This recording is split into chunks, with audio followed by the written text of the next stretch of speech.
Sari, ayo kita cerai. Surat-suratnya sudah Mas siapkan semua.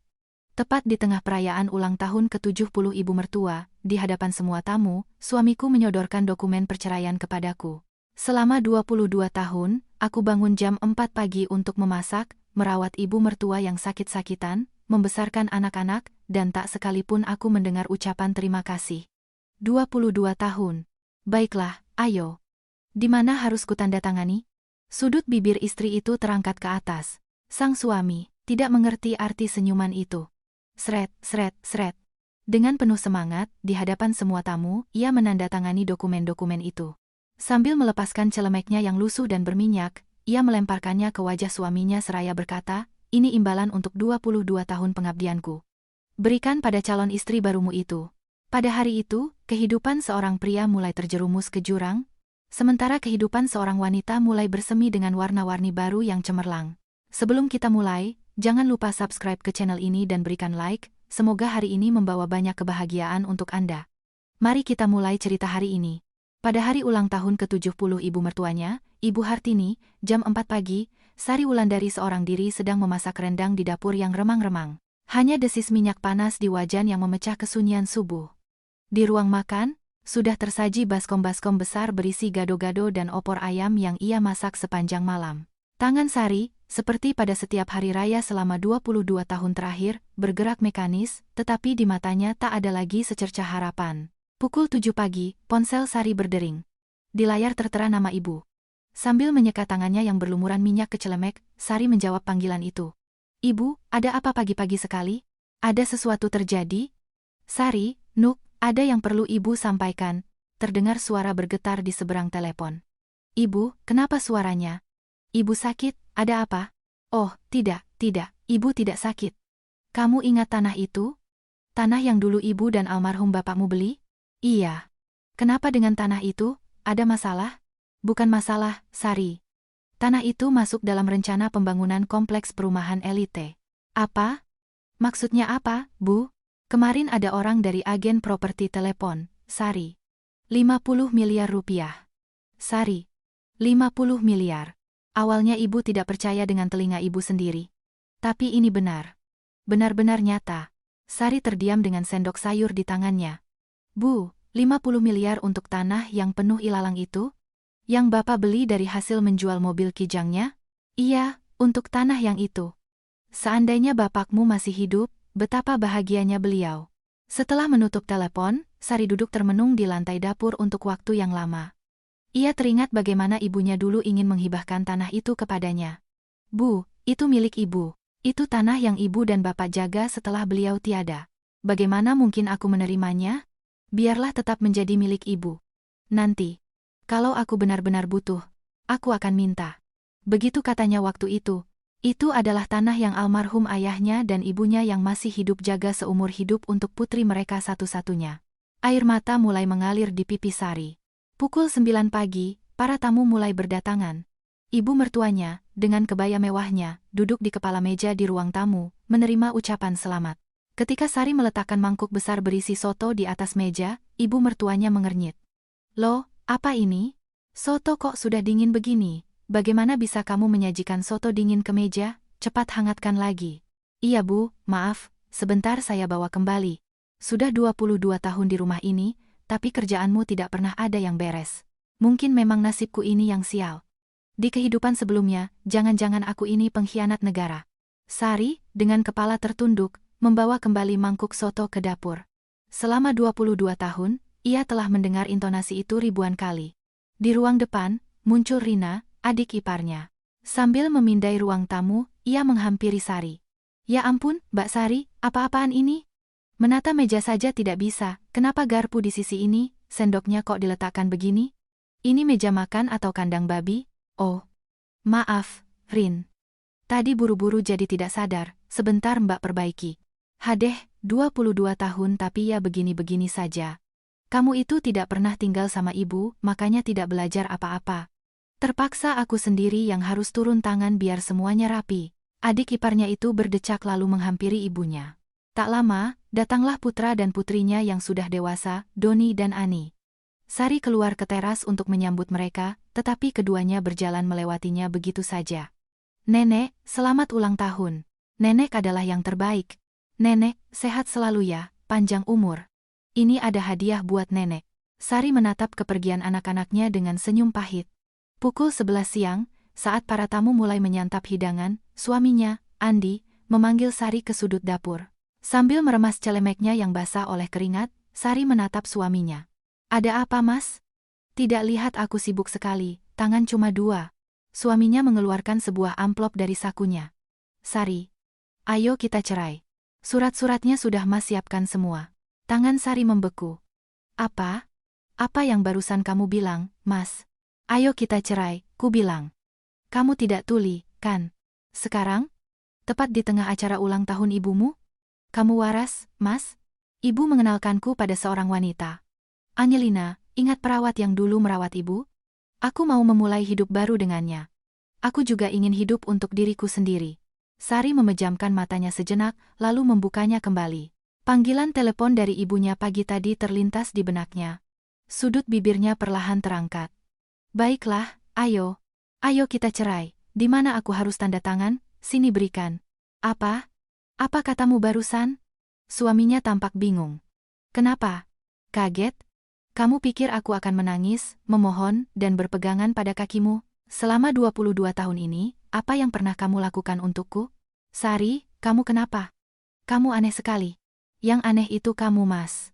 Aku dari jam 4 pagi sudah di dapur, masak rendang, bikin opor, menyiapkan gado-gado.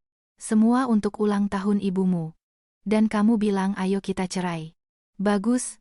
Bagus sekali. Waktu yang sangat tepat. Sari merebut dokumen itu dari tangan suaminya dan berjalan menuju ruang tamu.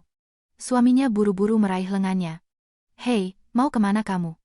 Apa yang mau kamu lakukan di depan orang banyak? Lepaskan tanganmu. Kamu tidak punya hak lagi memanggilku hei.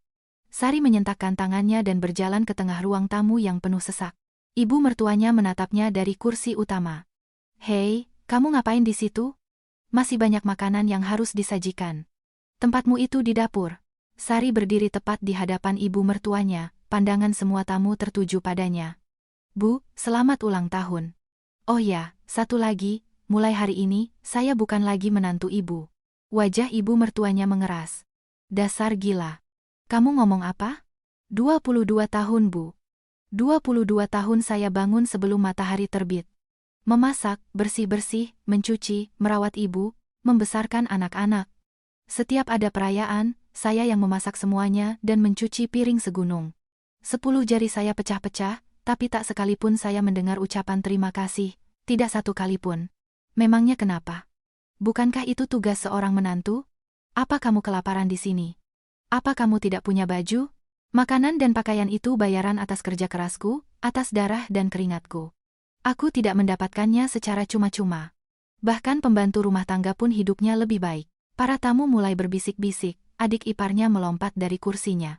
Mbak Sari, kamu ini mau bikin apa? Sudah gila ya? Aku sangat waras. Untuk pertama kalinya dalam 22 tahun, pikiranku sejernih ini. Suaminya mendekat dan meraih lengan Sari. Hei, sudah cukup, malu dilihat orang. Sari menoleh ke arah suaminya. Malu? Kenapa harus malu? Waktu kamu selingkuh selama bertahun-tahun, kamu tidak malu sama orang-orang? Kamu bilang mau memulai hidup baru dengan wanita pilihan ibumu? Silakan, mulai saja. Aku juga sekarang akan menjalani hidupku sendiri. Sari, pelankan suaramu. Kenapa harus malu? Selingkuh tidak malu, tapi saat semua orang tahu, baru kamu merasa malu? Sari dengan kasar merobek celemek dari tubuhnya. Ia menggenggam erat kain yang basah oleh minyak dan keringat itu. Lihat, ini, 22 tahun hidupku. Sari dengan sekuat tenaga melemparkan celemek itu ke wajah suaminya. Plak! Celemek lusuh itu mendarat di wajahnya. Suaminya terhuyung mundur. Ini, berikan pada calon istri barumu itu. Kalau kamu mau menjadikannya budak, celemek ini akan sangat berguna. Ibu mertuanya melompat dari kursinya. Kamu sudah gila? Benar-benar gila. Beraninya kamu membuat keributan di hari ulang tahunku. Andi, seret perempuan gila ini. Sari membuka dokumen perceraian dan mengeluarkan pulpen. Para tamu menahan napas, menyaksikan. Sari dengan jelas dan tegas membubuhkan tanda tangannya. Sret-sret-sret. 3 goresan tanda tangan yang tegas dan percaya diri. Selesai. Perceraian kita sah. Sari mengangkat dokumen itu dan menunjukkannya kepada para tamu. Para tamu sekalian, mohon maaf telah merusak pesta ini, tapi saya tidak bisa menahannya lagi. 22 tahun saya bersabar, dan sekarang sudah cukup. Di antara para tamu yang terdiam, seseorang mulai bertepuk tangan. Itu adalah salah satu tetangga. Bagus, Sari. Hajar saja mereka. Loh, Bu Erci, kok ibu. Justru saya lega, seluruh kampung tahu bagaimana menantunya Bu Hartini ini menderita. Wajah ibu mertuanya memerah padam. Apa? Kalian ibu-ibu tukang gosip. Sari menyodorkan dokumen itu ke dada suaminya. Hiduplah dengan bahagia. Aku juga akan bahagia. Sari menatap putra dan putrinya. Mereka berdiri mematung. Doni, Ani, ibu pergi. Jangan lupa makan. Sari berbalik dan berjalan menuju pintu keluar. Di belakangnya, terdengar teriakan ibu mertuanya. Tangkap dia. Jangan biarkan dia pergi, Andi. Tapi tak seorang pun bergerak untuk menghentikannya. Ia membuka pintu depan dan melangkah keluar. Cahaya matahari yang cerah menyilaukan matanya. Sari merentangkan kedua tangannya lebar-lebar dan meregangkan tubuh. Ah, leganya. Benar-benar lega. Sari menarik napas dalam-dalam dan tertawa. Untuk pertama kalinya dalam 22 tahun, ia tertawa dari lubuk hatinya. Langkahnya terasa ringan, seolah ia terbang. Sari langsung menuju kampung halamannya, ke rumah ibunya. 2 jam naik KRL komuter lain, dan kini ia berdiri di depan gerbang tua rumahnya. Ibunya, yang sedang menjemur pakaian di halaman, melihat putrinya. Sari, Nuk, ada apa? Bukankah hari ini ulang tahun mertuamu? Sari, tanpa berkata apa-apa, berlari memeluk ibunya. Ia menenggelamkan wajahnya di bahu sang ibu. Ibu, ada apa? Nuk, ada apa denganmu? Wajahmu pucat sekali. Aku sudah cerai, Bu. Hari ini aku menandatangani suratnya. Apa? Cerai? Kenapa tiba-tiba? Dia yang minta, Bu. Katanya, ibunya mengenalkannya pada wanita lain. Jadi, aku tanda tangani saja. Wajah ibunya mengeras. Apa? Bajingan itu selingkuh? Dan Hartini yang mencarikan perempuan untuknya? Iya, Bu. Perawat yang dulu merawatnya. Katanya mau memulai hidup baru dengannya. Ya Tuhan, manusia macam apa mereka itu? 22 tahun memanfaatkanmu seperti pembantu, lalu sekarang mereka membuangmu begitu saja. Untuk pertama kalinya dalam 22 tahun, Sari menangis terseduh-seduh di pelukan ibunya.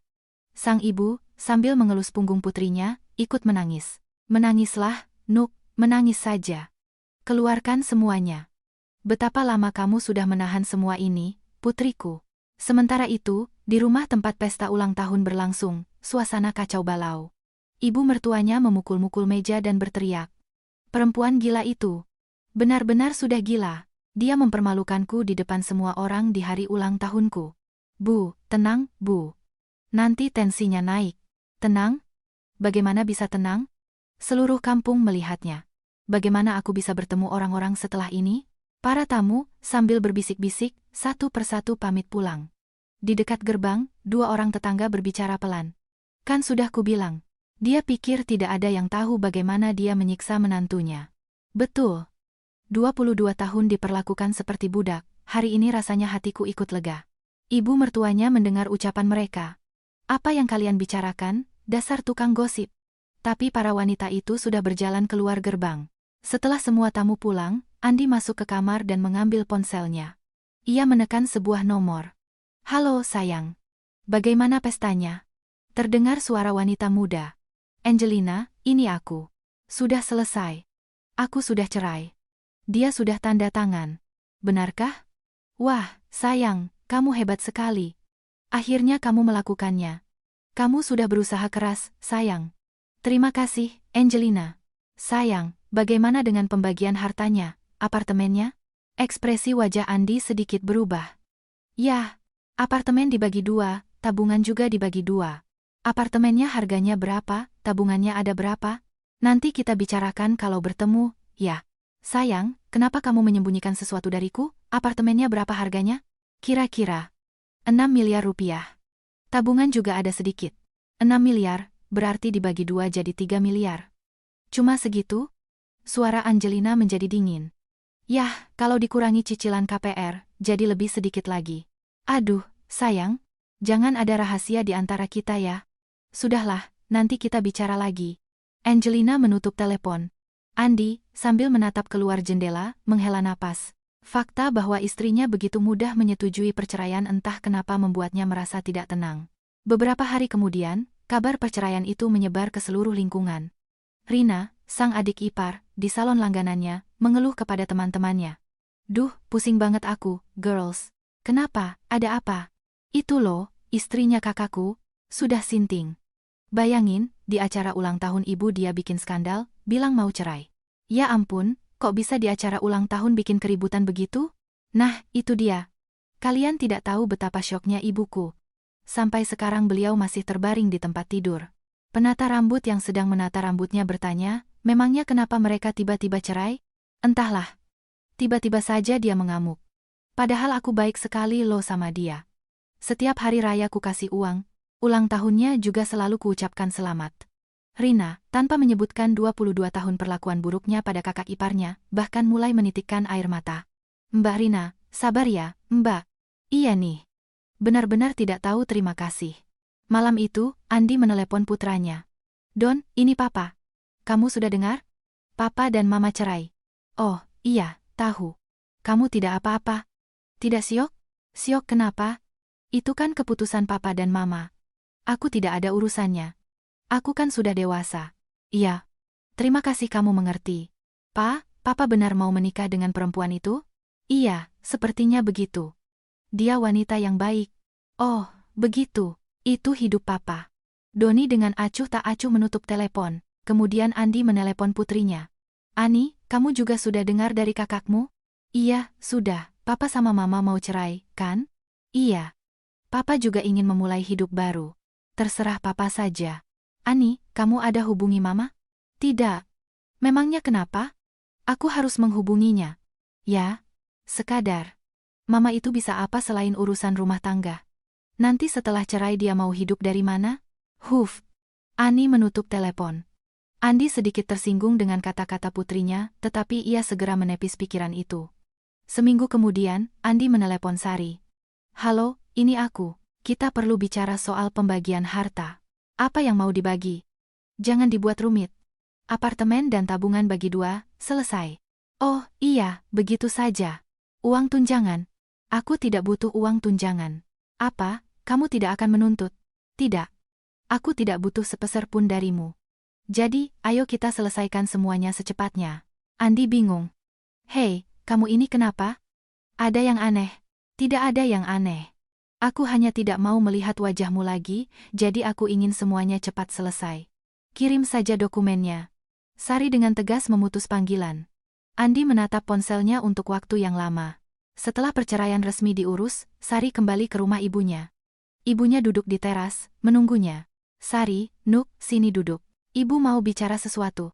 Ada apa, Bu? Soal tanah itu. Sekarang ibu akan balik nama jadi namamu. Sari menggeleng. Tidak usah, Bu. Itu kan punya ibu. Tidak. Ibu dan bapak dari awal membelinya untukmu. Waktu kamu menolak dulu, kami pikir, baiklah, kita berikan nanti saat dia benar-benar membutuhkan. Sekarang inilah saatnya, Nuk, ambillah dan jalani hidupmu. Ibu tahu betapa menderitanya kamu selama 22 tahun ini. Ibunya menggenggam erat tangan putrinya. Seandainya bapakmu masih hidup, apa yang akan beliau katakan? Jangan biarkan putri kita menderita. Cepat berikan padanya. Begitu yang akan beliau katakan. Air mata mengalir di pipi Sari. Ibu, terima kasih banyak. Terima kasih untuk apa? Apa yang sudah ibu lakukan untukmu? Sementara itu, ibu mertuanya, yang terguncang oleh kejadian itu, terbaring di tempat tidur selama beberapa hari. Tekanan darahnya melonjak hingga harus memanggil dokter. Angelina, sang perawat, yang merawatnya. Bu, minum obatnya ya. Ini saya bawakan air. Terima kasih, Angelina. Si Sari itu, selama 22 tahun tidak pernah merawatku sebaik ini. Ah, Ibu, saya tidak melakukan apa-apa. Ini kan sudah kewajiban saya. Angelina tersenyum malu-malu, tetapi matanya sudah memindai seisi ruangan, seolah menaksir sesuatu. Angelina, bagaimana menurutmu Andi, anakku? Apa? Oh, anu Bu. Dia pria yang baik, pekerjaannya juga mapan. Ibu ingin sekali kamu jadi menantu ibu. Bu? Ibu bicara apa? Saya jadi tidak enak.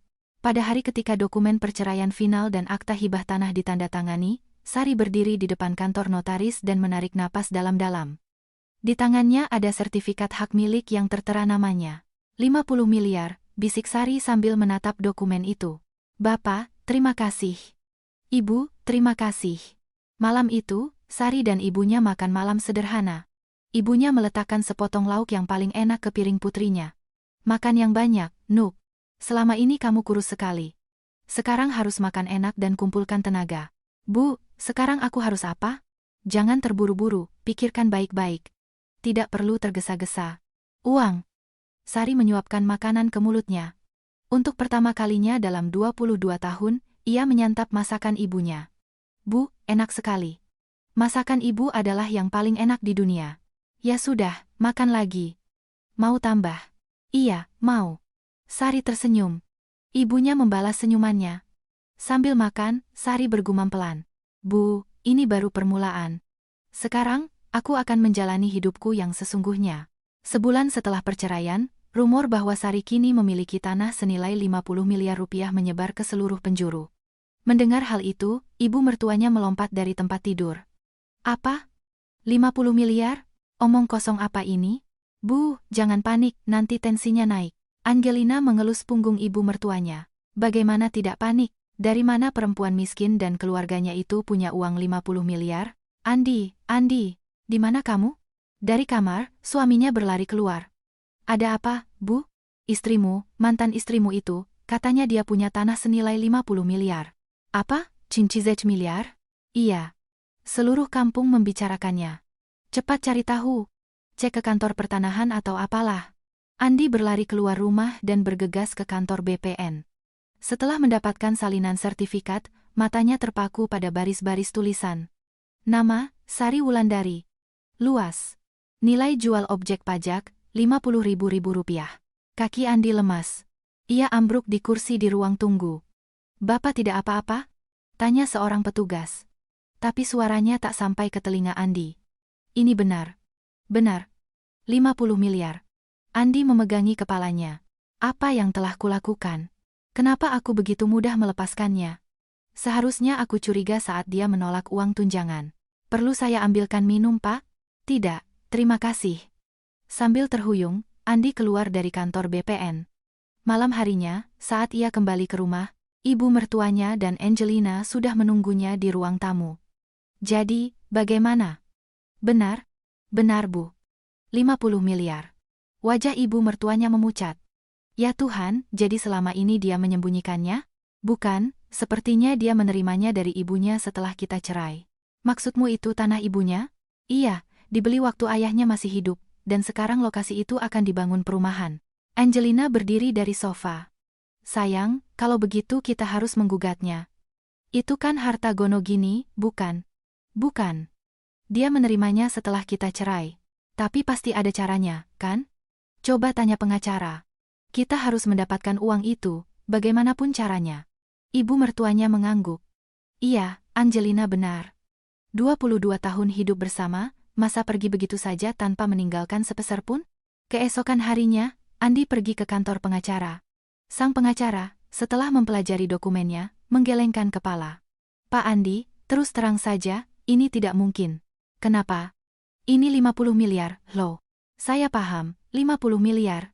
Tapi harta yang diterima sebagai hibah setelah perkawinan putus tidak termasuk dalam objek pembagian harta bersama. Ini sudah jelas diatur dalam undang-undang. Jadi, tidak ada peluang sama sekali? Betul. Gugatan Bapak bahkan tidak akan diterima oleh pengadilan. Sebaiknya lupakan saja niat ini. Pak pengacara, mungkin ada cara lain untuk menggugat? Pengadilan akan menolak. Ini hanya buang-buang waktu dan uang. Jujur saja, kasus ini tidak ada harapan. Keluar dari kantor pengacara, Andi menghela napas berat. 50 miliar. Aku kehilangan 50 miliar. Mendengar kabar ini, wajah Angelina menjadi dingin. Apa, tidak ada cara sama sekali? Iya. Pengacara bilang karena hartanya didapat setelah cerai, tidak bisa diapa-apakan. Hah, pasti pengacaranya tidak kompeten. Cari pengacara lain. Pengacara lain juga akan bilang hal yang sama. Angelina, sambil melipat tangan di dada, mengerutkan dahi. Sayang, Jadi kamu benar-benar tidak punya apa-apa selain setengah apartemen ini dan sedikit tabungan? Memangnya kenapa? Kenapa? Aku pacaran denganmu bukan untuk hidup begini. Angelina, apa maksudmu? Apa maksudku? Kamu janji aku tidak akan punya masalah finansial. Andi bingung. Yah, sekarang memang agak sulit, tapi nanti kan semua akan membaik. Nanti? Kapan nanti itu? Angelina berbalik dan membanting pintu kamarnya. Pada saat yang sama, Rina, adik iparnya, menelepon Sari. Halo, Mbak Sari. Ini aku, Rina. Lama tidak bertemu, apa kabar? Sari menjauhkan ponsel dari telinganya dan melihat lagi ke layar. Ada apa kamu menelepon? Loh, kok dingin begitu? Cuma mau tanya kabar, kita kan bukan orang lain. Bukan orang lain? Bukankah kita adalah orang yang selama 22 tahun terus-menerus merendahkanku? Halah, itu kan bukan merendahkan. Itu semua demi kebaikanmu. Kamu saja yang tidak mengerti niat baikku.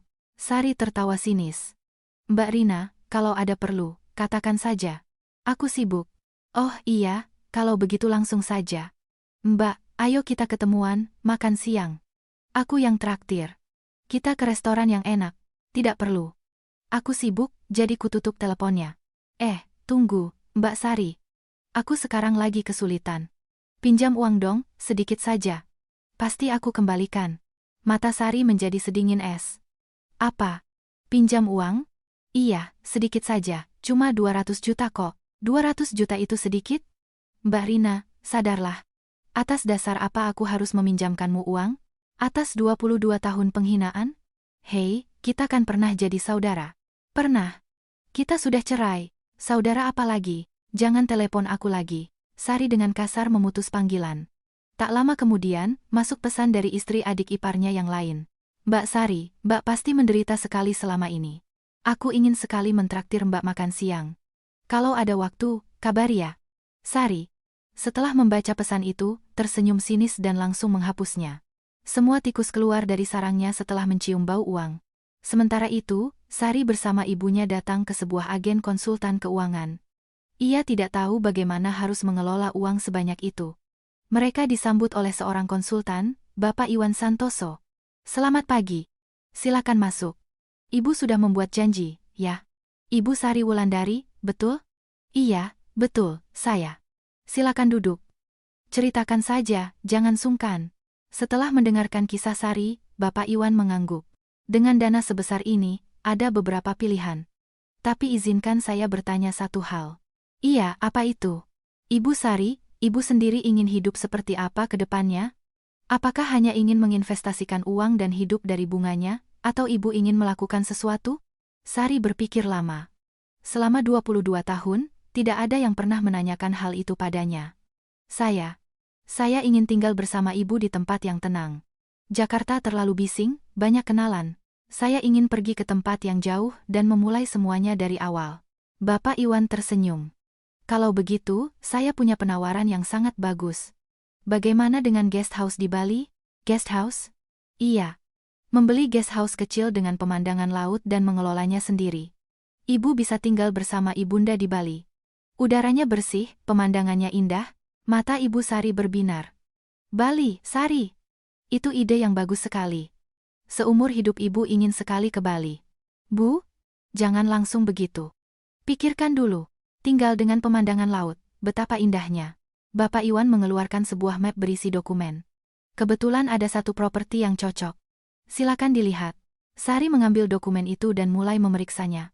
Di foto, tampak sebuah guest house berwarna putih dengan pemandangan laut biru. Indah. Sebaiknya dilihat langsung. Jumlahnya besar, tidak bisa diputuskan hanya dari foto. Iya, mungkin sebaiknya kita pergi melihatnya. Bapak Iwan menyodorkan kartu namanya. Pikirkan baik-baik, jangan terburu-buru. Kalau ada pertanyaan, silakan hubungi saya kapan saja. Beberapa hari kemudian, saat Sari pulang dari pasar, ia melihat sebuah mobil di depan rumah ibunya. Dari mobil itu, keluar mantan suaminya dan Angelina. Wajah Sari menegang, kenapa kalian di sini? Sari, ayo kita bicara. Tidak ada yang perlu dibicarakan. Pergi sana. Angelina maju ke depan. Ibu Sari, tunggu. Ada yang perlu kami sampaikan. Soal tanah itu, kan dibelinya saat kalian masih menikah. Berarti harus dibagi, kan? Sari menatap lurus ke arah Angelina. Apa katamu? Kamu punya hak apa bicara seperti itu padaku? Hak? Saya hanya menyatakan fakta. Faktanya adalah, tanah ini saya terima sebagai hibah dari ibu saya setelah perceraian. Kalau Anda sudah berkonsultasi dengan pengacara, Anda pasti tahu gugatan semacam itu bahkan tidak akan diterima pengadilan.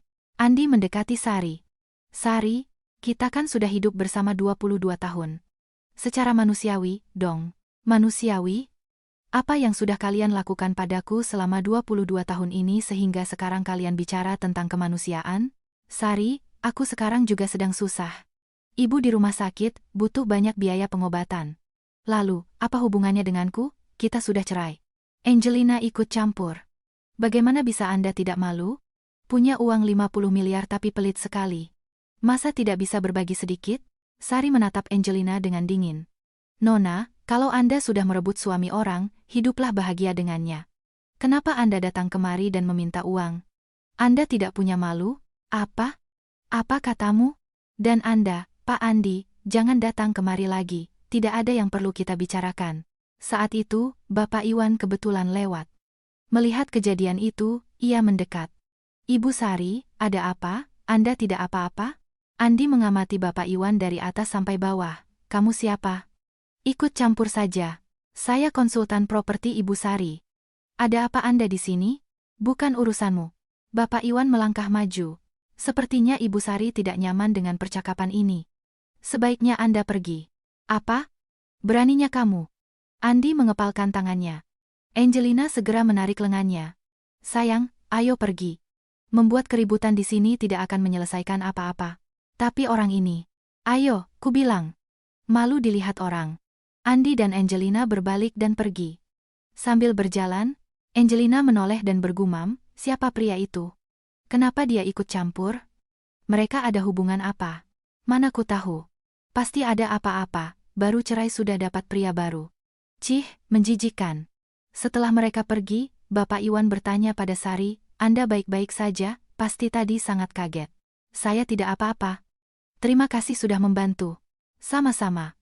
Jangan biarkan orang seperti mereka mengganggu Anda. Sari tersenyum pahit. Selama 22 tahun saya hidup dengan orang-orang seperti itu. Baru sekarang saya bisa lepas. Sekarang semuanya akan baik-baik saja. Anda sudah memutuskan soal guest house di Bali?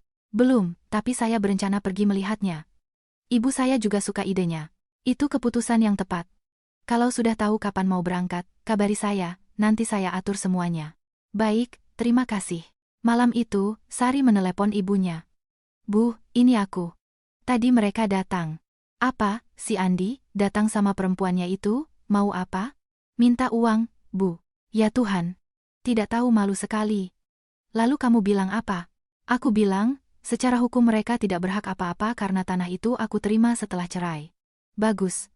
Betul itu, jangan tunjukkan kelemahanmu pada mereka, kamu harus kuat. Iya, Bu, jangan khawatir. Setelah menutup telepon, Sari mengambil map berisi dokumen guest house di Bali dari atas meja. Ia menatap lama foto dengan laut biru itu. Bali. Bagaimana kalau memulai semuanya di sana? Sambil membalik halaman, Sari membayangkan masa depannya, bagaimana ia dan ibunya tinggal berdua sambil memandang laut. Untuk pertama kalinya setelah sekian lama, jantungnya berdebar penuh semangat. Keesokan harinya, Sari kembali datang ke kantor Bapak Iwan. Silakan masuk, Ibu Sari. Kemarin Anda pasti sangat terguncang. Saya tidak apa-apa. Saya datang untuk membicarakan guest house di Bali. Mata Bapak Iwan berbinar. Oh, Anda sudah memutuskan. Belum sepenuhnya. Saya ingin tahu lebih detail. Apakah orang seperti saya bisa mengelolanya? Maksudnya orang seperti apa? Saya kan 22 tahun hanya mengurus rumah tangga. Tidak pernah berbisnis, dan tidak terlalu pandai bergaul. Bapak Iwan mengangguk, banyak yang khawatir soal itu. Tapi guest house ini bukan bisnis biasa. Maksudnya, menyambut tamu, membersihkan kamar, menyiapkan sarapan. Ibu Sari, ini sangat mirip dengan apa yang sudah Anda lakukan selama 22 tahun. Iya juga, sih. Bahkan, wanita dengan pengalaman mengurus rumah tangga biasanya lebih berhasil. Mereka secara intuitif tahu apa yang dibutuhkan tamu. Sari berpikir. Tapi apa saya bisa sendirian? Usia saya juga sudah tidak muda lagi. Ibu Sari, izinkan saya bertanya sekali lagi. Iya, apa? Bagaimana Anda ingin hidup ke depannya? Anda bisa saja hidup dari bunga deposito. Dengan 50 miliar, itu lebih dari cukup. Sari berpikir lama.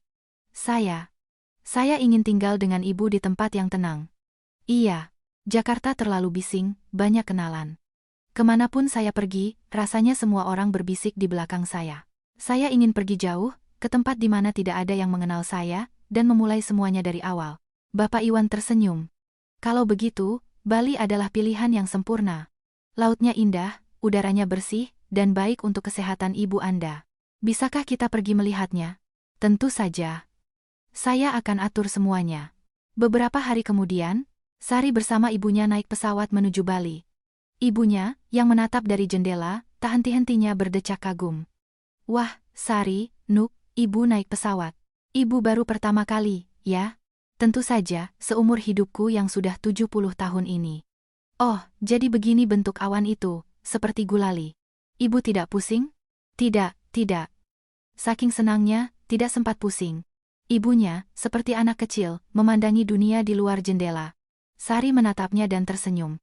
Di Bandara Ngurah Rai, Bali, mereka dijemput oleh Bapak Iwan. Selamat siang. Bagaimana perjalanannya? Selamat siang. Baik, terima kasih, ini ibu saya. Ibunya, dengan senyum lebar, menyapa. Selamat siang, saya ibunya Sari. Dengar-dengar Mas sangat membantu anak saya. Terima kasih, ya. Ah, tidak apa-apa Bu. Saya tidak melakukan hal yang istimewa. Silakan masuk mobil. Kita langsung lihat guest house-nya. Mereka berkendara di sepanjang jalan pesisir. Laut biru terbentang hingga ke cakrawala. Ibunya membuka lebar jendela mobil. Wah, anginnya. Jadi begini bau laut itu. Bu, anginnya terlalu kencang. Nanti masuk angin. Tidak apa-apa. Rasakan angin ini. Di Jakarta tidak ada yang seperti ini. Ah, enaknya. Ibunya merentangkan tangan, menangkap angin. Rambutnya berkibar-kibar. Setengah jam kemudian, mereka tiba di sebuah desa kecil. Bapak Iwan menghentikan mobil. Kita sudah sampai. Silakan turun. Sari dan ibunya keluar dari mobil. Di hadapan mereka, berdiri sebuah guest house putih dengan pemandangan laut. Di halamannya tumbuh pohon-pohon palem, dan dari terasnya terhampar pemandangan panorama. Ibunya tak bisa menahan kekaguman. Ya Tuhan, ini guest house-nya? Dan kita bisa tinggal di sini? Iya, Bu. Ibu akan tinggal di sini dan mengelola guest house ini. Astaga, ini mimpi atau kenyataan? Sari, lihat, Nuk. Ibunya berlari ke sana kemari di halaman, memandangi laut, bunga-bunga, dan menyentuh pepohonan. Lautnya dekat sekali. Bisa jalan kaki. Bu, hati-hati, jangan sampai jatuh. Tidak apa-apa. Ya ampun, apa aku benar-benar bisa tinggal di sini? Sari juga memeriksa rumah itu. 5 kamar. Ruang tamu yang luas, dapur yang bersih. Kondisinya bagus. Iya, pemilik sebelumnya menjual karena alasan kesehatan, jadi harganya cukup baik. Ibunya menghampiri Sari. Di matanya berlinang air mata. Sari, Nuk. Ibu, ada apa? Kenapa menangis? Ibu mau tinggal di sini. Seumur hidup ibu bermimpi setidaknya sekali saja ke Bali, dan sekarang bisa tinggal di sini. Ibunya menggenggam erat tangan Sari. Seandainya bapakmu masih hidup, betapa bahagianya beliau. Kalau kita bertiga tinggal di sini. Bu. Bapak pasti melihat dari atas sana, dan bahagia melihat Sari sekarang baik-baik saja. Sari memeluk ibunya. Bu, kita akan tinggal di sini. Aku beli rumah ini. Aku akan tinggal di sini bersamamu. Benarkah? Sungguh? Iya, benar. Sekarang, aku akan menjalani hidupku sendiri, bersamamu. Ibunya menangis terseduh-seduh. Oh terima kasih, Nuk, terima kasih. Kenapa aku bisa sebahagia ini? Ibu yang membuatku bahagia. Ibu yang menjaga tanah itu, dan berkat ibu aku bisa sampai di sini. Bapak Iwan berdiri agak jauh, mengamati mereka. Ia menunggu dengan senyum hangat. Kembali ke Jakarta, Sari mengurus pembelian guest house.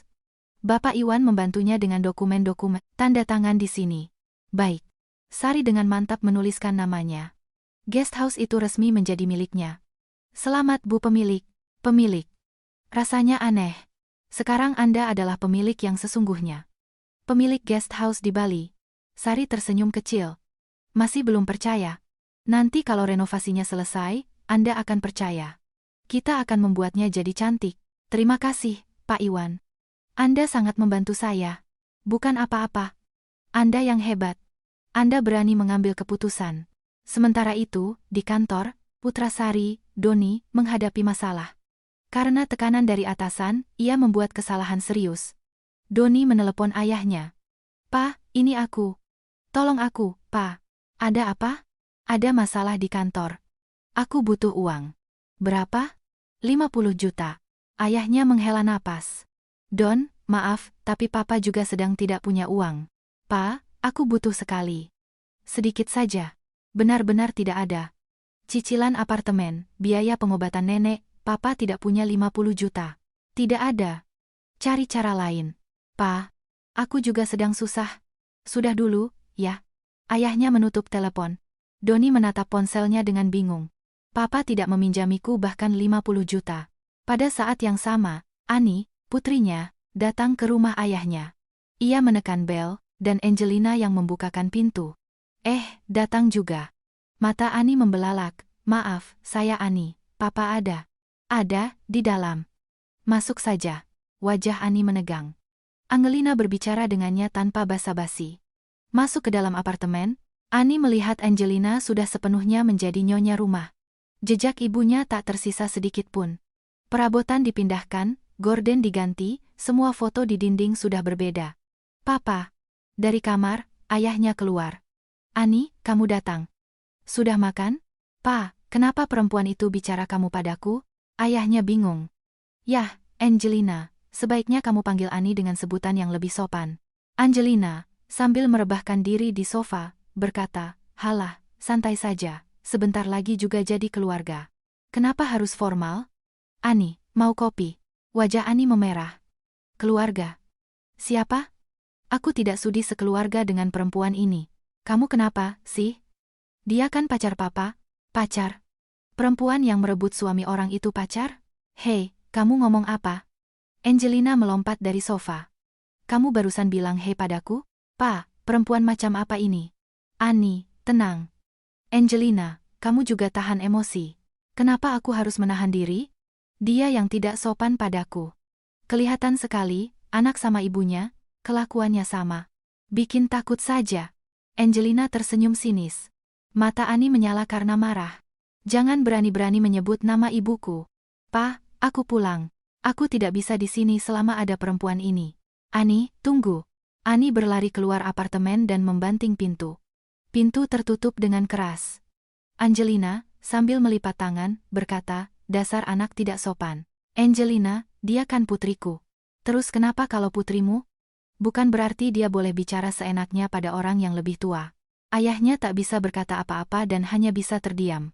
Pulang ke rumah, Ani menelepon kakaknya. "Mas Doni, ini aku. Aku baru saja dari rumah Papa." "Terus? Ada apa?" "Perempuan itu benar-benar menyebalkan. Dia memanggilku kamu, hei, dan bertingkah seperti nyonya rumah." "Benarkah?" "Iya. Barang-barang Mama sudah tidak ada. Semuanya dia ubah. Padahal Mama tinggal di apartemen itu selama 22 tahun. Doni menghela napas. "Aku juga tadi telepon Papa. Katanya tidak ada uang, tidak bisa bantu."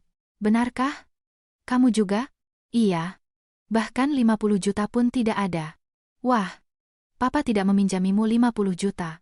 "Betul, hei Ani." "Apa? Mungkin kita terlalu jahat pada Mama?" Suara Ani melembut. "Aku juga berpikir begitu. Waktu Mama cerai, kita bilang apa padanya? Itu hidup Papa, bukan urusan kita." Nah, itu dia. Dan Papa ternyata tidak peduli pada kita, dia hanya memikirkan perempuan itu. Mama setidaknya selalu bertanya apa kita sudah makan. Mereka terdiam lama. "Mas, apa kita telepon Mama saja?" "Entahlah. Rasanya canggung. Kita kan sudah jahat sekali padanya." "Aku juga berpikir begitu. Bagaimana cara meneleponnya?" "Ya sudah, kita tunggu saja." Seminggu kemudian, nenek mereka Ibu Sari menelepon cucu-cucunya. "Don, ini nenek." "Nenek, selamat siang. Apa kabar?" "Nenek baik. Tapi nenek akan segera pindah ke Bali." "Ke Bali? Nenek?" "Iya. Bersama ibumu. Kami akan tinggal di sana." "Benarkah?" "Iya. Jadi sebelum pergi, nenek ingin bertemu kalian. Ajak Ani dan datanglah akhir pekan ini." "Baik, Nek." "Baik." Setelah menutup telepon, Doni menghubungi adiknya. "Ani, nenek mau bertemu kita." Oh ya? Kenapa? Nenek mau pindah ke Bali. Bersama Mama. Mama pindah ke Bali? Iya. Akhir pekan ini kita ke rumah nenek. Pada akhir pekan, Doni dan Ani datang ke rumah nenek mereka. Membuka gerbang, mereka melihat punggung yang familiar di halaman. Sari sedang menjemur pakaian. Mama. Sari menoleh. Keheningan canggung menyelimuti mereka. Doni dan Ani berdiri dengan kepala tertunduk. Mereka tidak tahu harus berkata apa. Sari meletakkan jepit jemuran. Ia berbicara dengan suara tenang. Kalian datang. Sudah makan? Beberapa hari berlalu setelah pertemuan di rumah nenek. Setiap malam, Doni mengambil ponselnya, tetapi tak pernah berani menelepon. Ia menekan nomor ibunya, lalu langsung membatalkannya. Akhirnya, ia memberanikan diri. Halo Ma. Ini aku Doni. Sari terdiam sejenak. Iya, halo, ada apa? Ma, bisa kita bertemu? Ada yang ingin aku bicarakan. Tidak bisa lewat telepon. Aku ingin bertemu Mama. Ma, tolong, sekali saja. Sari menghela napas. Baiklah, datanglah. Besok jam 3 sore di kafe nyaman. Iya, baik. Terima kasih, Ma. Keesokan harinya, Sari datang lebih dulu ke kafe. Ia duduk di dekat jendela sambil minum kopi. Tak lama, Doni masuk. Ia melihat sekeliling, menemukan ibunya, dan perlahan mendekat. Ma, sudah datang? Duduklah. Doni duduk di seberangnya. Mereka terdiam lama. Doni yang pertama kali berbicara. Ma, ada yang perlu aku sampaikan. Katakan saja. Doni menundukkan kepalanya. Ma, maafkan aku. Aku salah. Aku hanya mendengarkan nenek dari pihak ayah. Dan tidak adil padamu. Aku tidak pernah memikirkan betapa beratnya hidupmu. Waktu papa minta cerai, aku ada di pihaknya. Suara Doni bergetar. Kau tahu apa yang kukatakan padamu waktu itu? Itu keputusan papa, bukan urusanku. Aku sangat menyesali kata-kata itu. Aku bisa membayangkan betapa sakitnya hatimu. Sari diam menatap putranya. Ma, aku tidak tahu kenapa aku begitu. Nenek selalu menjelek-jelekkanmu, dan aku pikir memang begitu adanya, bahwa kamu adalah orang yang gagal, tidak bisa apa-apa. Tapi itu tidak benar. Doni mengangkat kepalanya. Matanya berkaca-kaca. Papa tidak meminjamiku bahkan 50 juta.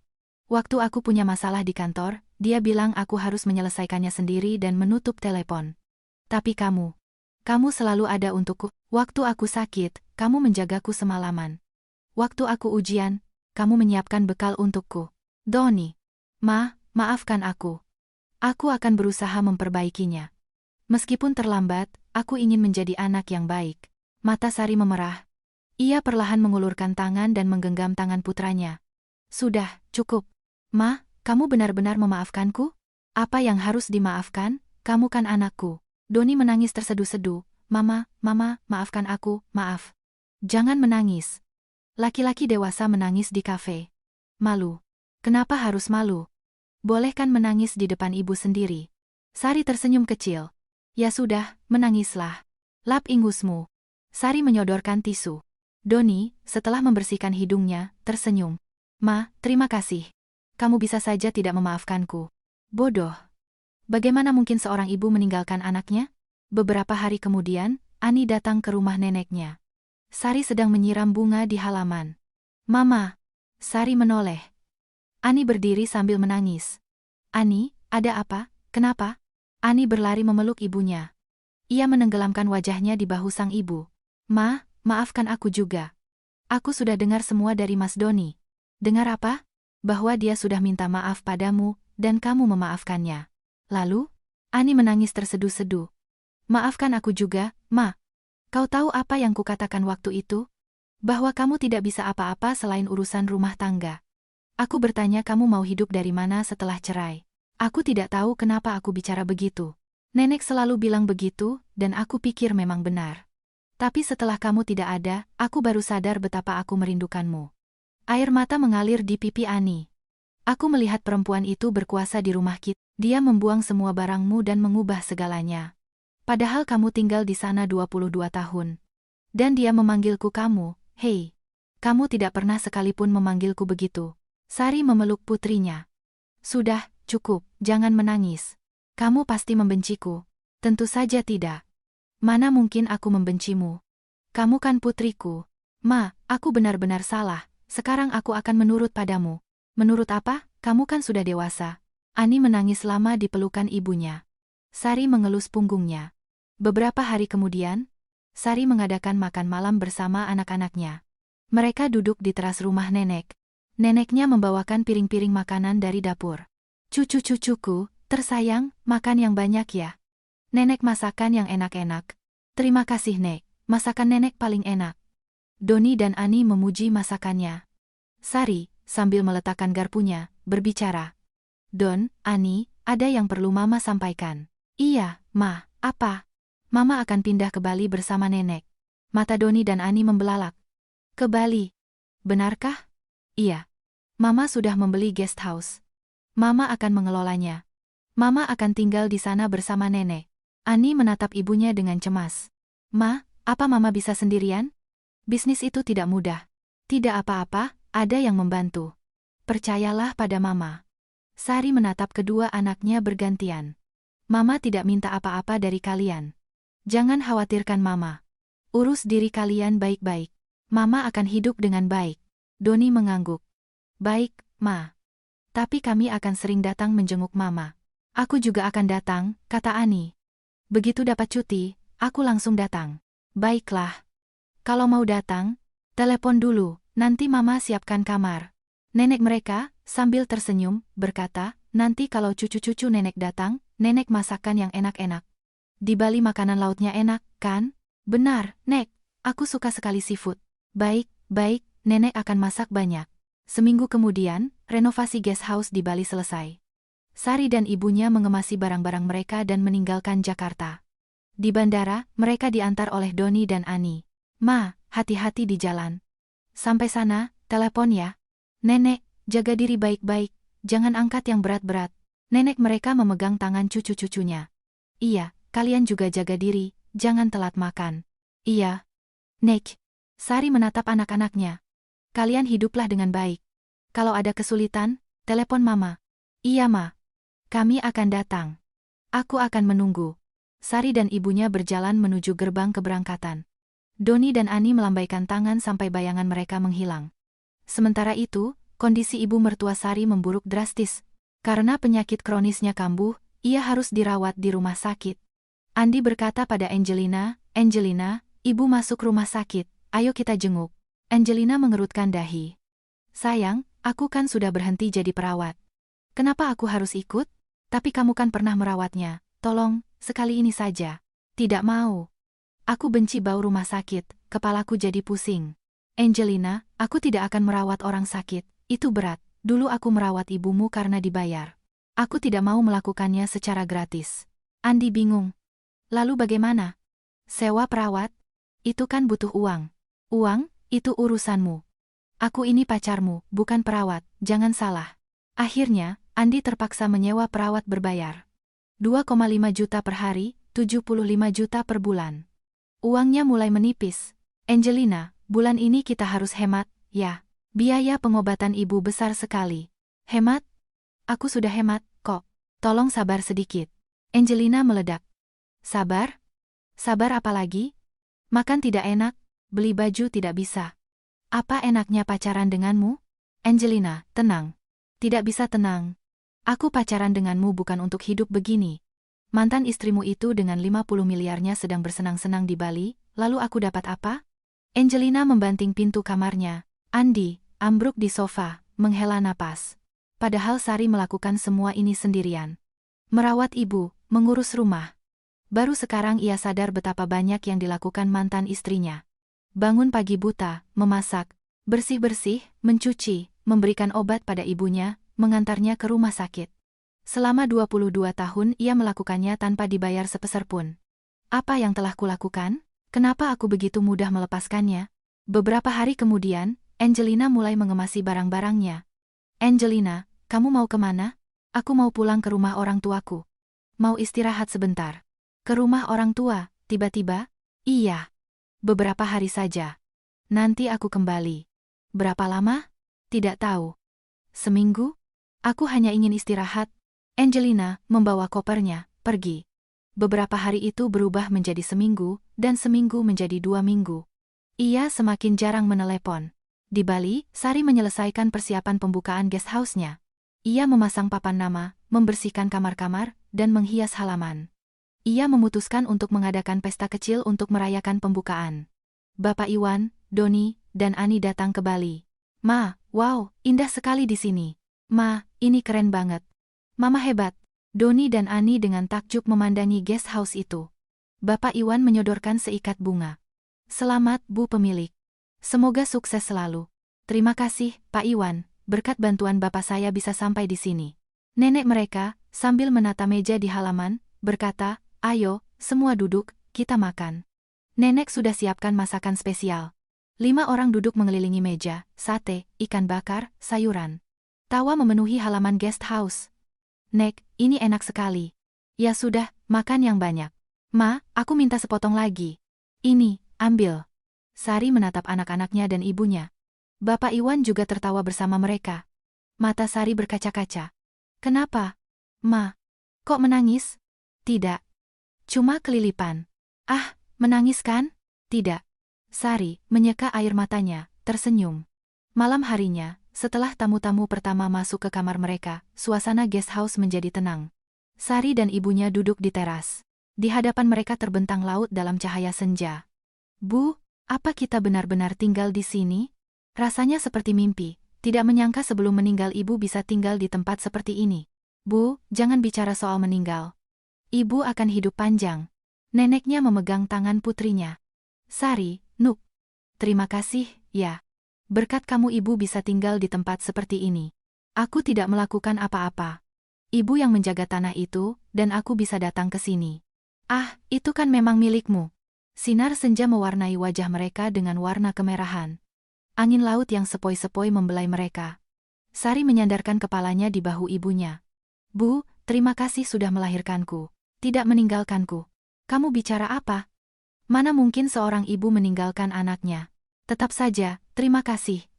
Kalau bukan karena ibu, aku tidak akan bisa bertahan. Ah, omong kosong. Kamu sendiri yang kuat melewati semuanya. Sari berbisik pelan.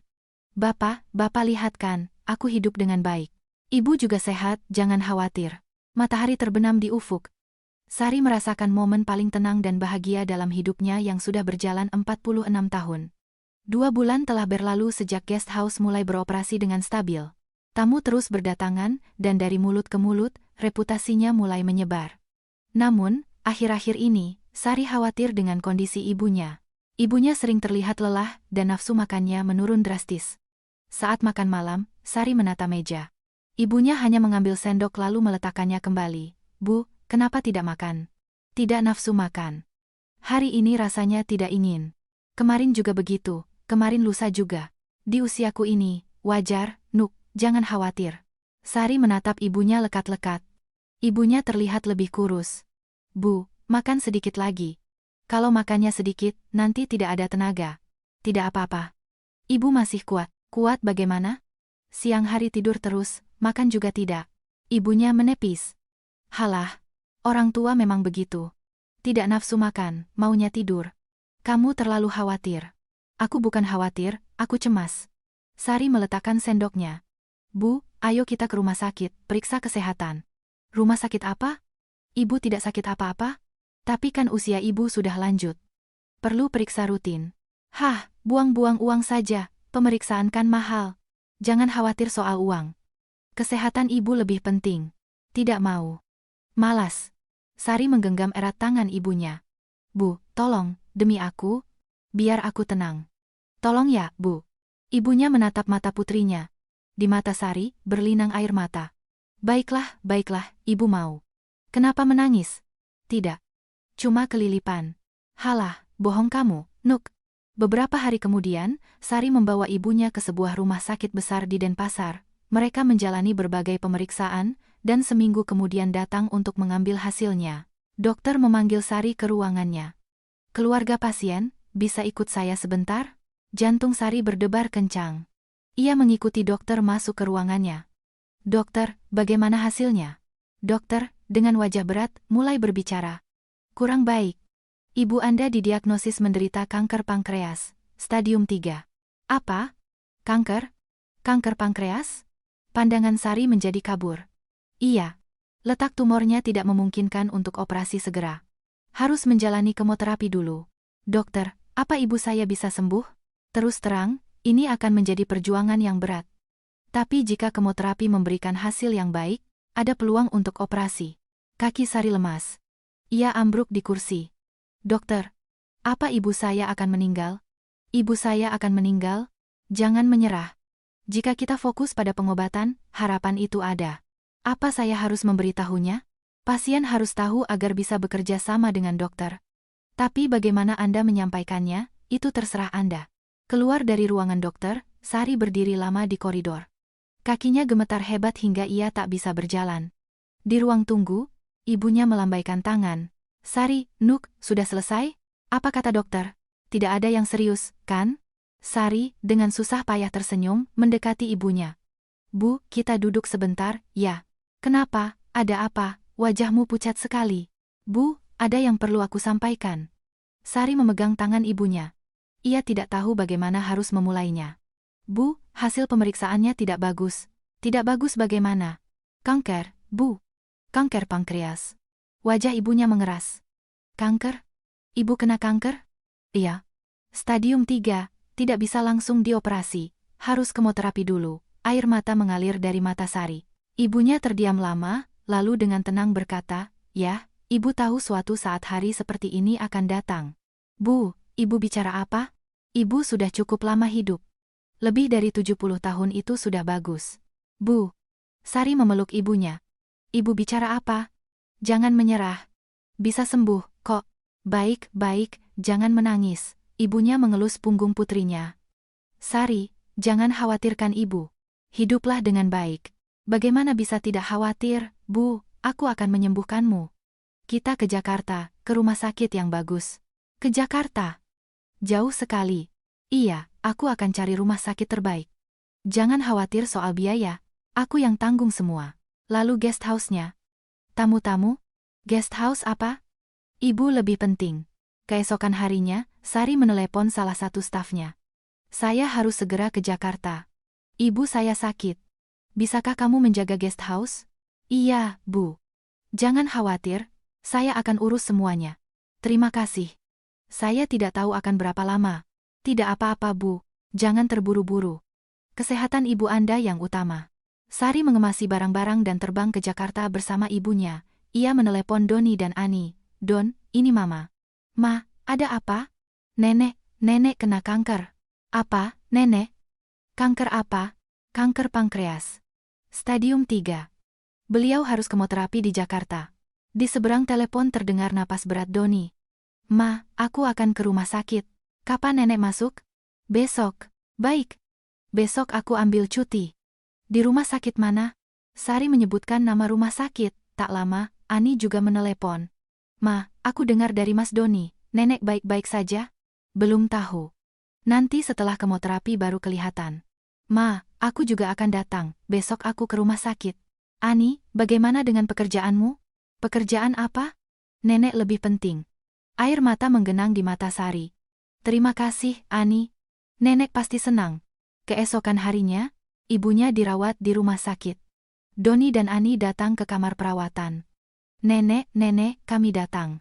Ibunya, melihat cucu-cucunya, menangis. Loh, kalian kok di sini? Kalian kan harus kerja. Kerja apa? Nenek lebih penting. Tapi kan. Doni memegang tangan neneknya. Nenek, jangan khawatir. Kami akan ada di sini. Kemoterapinya pasti berat, tapi nenek harus kuat. Iya, kalau kalian ada, nenek jadi punya kekuatan. Ani mengupas apel. Nenek, makan apelnya ya. Aku yang kupas. Wah, Ani kita sudah besar sekali. Kapan kamu sebesar ini? Aku kan sudah lama besar. Umurku sudah 24. Oh, iya ya. Ibunya menatap cucu-cucunya bergantian. Kalian sudah besar, datang menjengukku. Sekarang rasanya mati pun tidak takut. Sari langsung memotong. Bu, ibu bicara apa? Jangan bicara soal kematian. Halah, ibu cuma bercanda. Bercanda macam apa itu? Iya, tidak akan lagi. Malam itu, di koridor rumah sakit, Sari memeriksa ponselnya. Ada panggilan tak terjawab dari nomor tak dikenal. Untuk berjaga-jaga, ia menelepon kembali. Halo, Mbak Sari, ini aku, Rina. Suara adik iparnya. Wajah Sari menegang. Ada apa? Loh, kok dingin begitu? Cuma mau tanya kabar. Aku sibuk. Kalau ada perlu, katakan saja. Anu, sebenarnya, aku lagi kesulitan. Sari tersenyum sinis. Lagi-lagi uang? Bukan, kali ini serius. Pinjam 200 juta, dong. Aku mau diusir dari rumah. Sudah kubilang, aku tidak meminjamkan uang. Waktu itu iya, tapi sekarang beda. Aku benar-benar butuh. Apa hubungannya denganku? Bagaimana tidak ada? Kita kan kenal 22 tahun. Sari menghela napas. Dan apa yang sudah kamu lakukan padaku selama 22 tahun itu? Terus-menerus menghina, merendahkan, bergosip. Cuma itu. Yah, waktu itu aku salah, tapi... Mbak Rina, aku sekarang di rumah sakit bersama ibuku. Beliau kena kanker. Apa? Ibumu kanker? Iya. Jadi aku sibuk. Jangan telepon lagi. Kututup. Tunggu. Mbak. Sari menutup telepon. Pada saat yang sama, di rumah mantan suaminya juga terjadi kepanikan. Ibu mertuanya tiba-tiba pingsan. Andi menelepon ambulans. Ibu, sadar.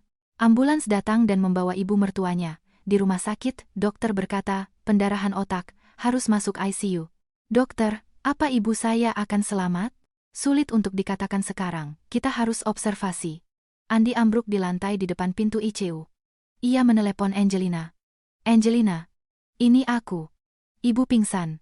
Pendarahan otak, aku di rumah sakit. Apa, ibu? Iya. Cepat datang. Beliau di ICU. Aku lagi di rumah orang tuaku. Tetap saja datang. Kondisi ibu kritis. Iya, aku datang. Angelina, setelah menutup telepon, menghela napas. Di sebelahnya duduk ibunya. Ada apa? Mertuaku pingsan. Pendarahan otak. Wah, mau ke sana? Malas. Harus, nanti apa kata orang? Angelina dengan enggan pergi ke rumah sakit, tapi setelah muncul beberapa menit, ia langsung pergi. Sayang, aku harus kembali ke rumah orang tuaku. Ibuku tidak enak badan. Tapi ibu kan kondisinya begini. Kan ada perawat. Aku tidak dibutuhkan. Angelina, aku juga sedang susah, terus-terusan di rumah sakit. Beri aku waktu istirahat juga dong. Angelina kembali ke rumah orang tuanya. Andi ditinggal sendirian di depan pintu ICU. Ia menelepon adiknya. Rina, ini aku. Ibu pingsan. Apa, ibu? Di rumah sakit mana? Pendarahan otak? Aduh, mas, aku lagi tidak punya uang. Aku bukan soal uang. Kondisi ibu kritis. Baik, besok aku datang. Ia juga menelepon saudara iparnya. Ibu pingsan. Biaya pengobatannya akan mahal. Ayo kita bagi biayanya. Mas, aku juga lagi susah. Kamu kan anak laki-laki tertua. Kamu yang urus. Kamu ini anak atau bukan? Kamu kan dapat warisan lebih banyak. Apa maumu dariku? Andi. Setelah menutup telepon, memegangi kepalanya. Semuanya hancur. Beberapa hari kemudian, Andi menelepon Sari. Halo, Sari, ini aku. Suara Sari menjadi sedingin es. Ada apa? Ibu pingsan, pendarahan otak. Oh, begitu. Sari, tolong bantu. Biaya pengobatannya mahal, Pak Andi, itu bukan urusanku. Kita kan hidup bersama 22 tahun. 22 tahun. Terus kenapa? Apa yang sudah kamu lakukan padaku selama 22 tahun itu? Aku sekarang bersama ibuku. Beliau sedang kemoterapi. Aku tidak punya waktu untukmu. Selesaikan masalahmu sendiri. Sari. Jangan telepon lagi. Kututup. Sari, setelah menutup telepon, kembali ke kamar perawatan. Ibunya terbaring di tempat tidur. Efek samping kemoterapi sangat berat. Bu, bagaimana rasanya? Mual sedikit. Mau minum? Tidak. Kalau kamu ada di sini, rasanya lebih baik. Sari memegang tangan ibunya. Bu, sabar sedikit ya. Kita lewati ini, nanti pasti membaik. Baik. Jangan khawatir, Bu. Janji jangan tinggalkan aku. Ibunya dengan susah payah tersenyum. Iya, janji. Tidak akan kutinggalkan. Malam itu, Sari duduk semalaman di samping tempat tidur ibunya, memegang tangannya. Saat ibunya tidur, Sari berdoa dalam hati. Ibu, tolong jangan tinggalkan aku. Tolong. Di luar, malam semakin pekat. 3 bulan kemoterapi yang berat telah berlalu. Sari setiap hari berada di rumah sakit, merawat ibunya. Karena efek samping, rambut ibunya rontok, nafsu makannya hilang. Ia hanya bisa makan kaldu. Melihatnya, Sari menangis setiap malam. Hari ini adalah hari pemeriksaan evaluasi. Sari duduk di hadapan dokter, meremas tangannya. Jantungnya serasa mau copot. Hasil pemeriksaannya sudah keluar. Iya, dok, bagaimana? Sari menatap wajah dokter, takut mendengar vonis. Kabar baik. Apa? Sel kankernya berkurang drastis. Reaksinya terhadap kemoterapi sangat baik. Mata Sari membelalak. Dokter, benarkah? Sungguh? Iya. Dengan begini, kita bisa mempertimbangkan operasi. Operasi? Bisa dioperasi? Air mata membanjiri pipi Sari. Dokter, berarti ibu saya bisa sembuh? Tentu, operasinya harus berhasil dan setelah itu perlu perawatan yang baik. Tapi Anda bisa berharap. Terima kasih, dokter. Terima kasih banyak. Sari melompat dan mulai membungkuk pada dokter. Ia berlari keluar ruangan dan menyusuri koridor. Ia membuka pintu kamar perawatan. Ibu. Ibunya mengangkat kepala dari tempat tidur. Ada apa? Kenapa lari-lari? Kenapa menangis? Sari memeluk ibunya. Ibu, kabar baik. Tumornya mengecil. Bisa dioperasi. Apa? Benarkah? Iya, benar. Kata dokter begitu. Ibu bisa sembuh. Mata ibunya berkaca-kaca. Aku bisa sembuh? Iya, Bu, ibu bisa. Semuanya akan baik-baik saja. Ya Tuhan, terima kasih. Tidak membiarkanku mati. Bu, jangan bicara soal kematian. Ibu akan hidup panjang. Sari segera menelepon Doni dan Ani. Don, kabar baik. Nenek bisa dioperasi. Benarkah, Ma? Sungguh? Iya. Tumornya mengecil sekali. Kemonya berhasil. Ma, aku senang sekali. Syukurlah. Nanti kalau tanggal operasinya sudah ada, kabari ya. Aku datang. Tentu, pasti aku datang. Ia juga menelepon Ani. Ani. Nenek bisa dioperasi. Benarkah, Ma? Sungguh nenek akan sembuh? Iya. Kata dokter kita bisa berharap. Ma, aku senang sekali. Aku juga akan datang waktu operasi. Pasti. Seminggu kemudian, tanggal operasi ditetapkan. Sari mempersiapkannya. Malam sebelum operasi, ia berkata pada ibunya, Bu, besok. Cemas? Cemas. Perut mau dibedah. Bagaimana tidak cemas? Semua akan baik-baik saja, dokternya bagus. Iya, harus percaya, sudah sampai sejauh ini. Ibunya memegang tangan Sari. Sari, Nuk, kalau ibu. Bu, jangan bicara begitu. Tidak, dengarkan. Kalau ibu tidak bangun setelah operasi. Bu, dengarkan, bodoh. Sari terdiam. Kalau ibu tidak bangun, kamu hiduplah dengan baik, sendirian. Mengerti? Sekarang kamu bisa menjalani hidupmu sendiri. Ada guest house, anak-anak juga sudah kembali. Bu, jangan bicara begitu, tolong. Ini untuk jaga-jaga saja. Tapi, Sari. Iya? Ibu pasti akan bangun. Ibu kan masih mau tinggal di Bali. Mau menikahkan cucu, menggendong cicit. Sari menangis terseduh-seduh. Bu, ibu harus bangun. Janji. Iya, janji. Pagi hari di hari operasi, Doni dan Ani datang ke rumah sakit. Nenek, kami datang. Wah, kalian semua di sini, terima kasih. Doni memegang tangan neneknya. Nenek, operasinya akan lancar. Kami akan menunggu di sini. Iya, terima kasih. Ani merapikan selimut neneknya. Nenek, pejamkan mata saja, nanti cepat selesai. Waktu nenek buka mata, nenek akan lihat kami. Baik, baik. Kalian memberiku kekuatan. Seorang perawat masuk. Ibu Sari Wulandari, ke ruang operasi. Ibunya, terbaring di brangkar, didorong ke ruang operasi. Sari memegang tangannya sampai akhir. Bu, cepat selesai kok. Aku akan menunggu. Iya, jangan khawatir. Aku tidak akan mati. Aku ini kuat. Bu. Bercanda. Pergilah, tunggu. Pintu ruang operasi tertutup. Sari, Doni, dan Ani duduk di kursi di koridor. Mereka menatap jam. Jam 9 pagi. Operasi dimulai, 1 jam berlalu. 2 jam. 3 jam. Ma, kok lama sekali? Operasi memang selalu lama. Kita tunggu sebentar lagi. Doni berdiri dan mulai mondar-mandir di koridor. Don duduk. Semua akan baik-baik saja. Iya, aku tahu, tapi kakiku tidak bisa diam. 4, 5, 6 jam. Tangan Sari berkeringat, ia berdoa dalam hati. Ibu, tolong, tolong. Semua harus baik-baik saja. 7, 8 jam. Akhirnya, pintu ruang operasi terbuka. Seorang dokter keluar, melepaskan maskernya. Sari melompat. Dokter, bagaimana? Ibu saya baik-baik saja? Operasinya berhasil. Air mata membanjiri pipi Sari. Benarkah? Sungguh, berhasil? Iya. Kami berhasil mengangkat sebagian besar tumornya. Sekarang yang terpenting adalah pemulihan. Dokter, terima kasih. Terima kasih. Sari serasa ingin berlutut, dokter segera menahannya. Jangan begitu.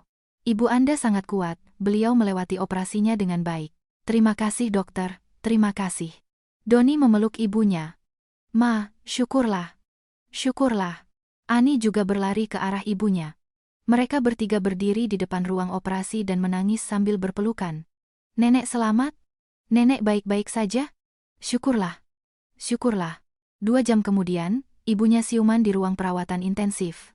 Sari, Doni, dan Ani berdiri di samping tempat tidurnya. Bu, Mama sudah sadar. Nenek sudah buka mata. Ibunya perlahan melihat sekeliling. Di mana aku? Di kamar perawatan, Bu, operasinya sudah selesai. Selesai? Aku tidak mati? Sari menangis terseduh-seduh. Tentu saja tidak, Bu. Operasinya berhasil, semua tumornya diangkat. Benarkah? Aku masih hidup? Iya, masih hidup, Bu. Sekarang semuanya akan baik-baik saja. Ibunya tersenyum lemah.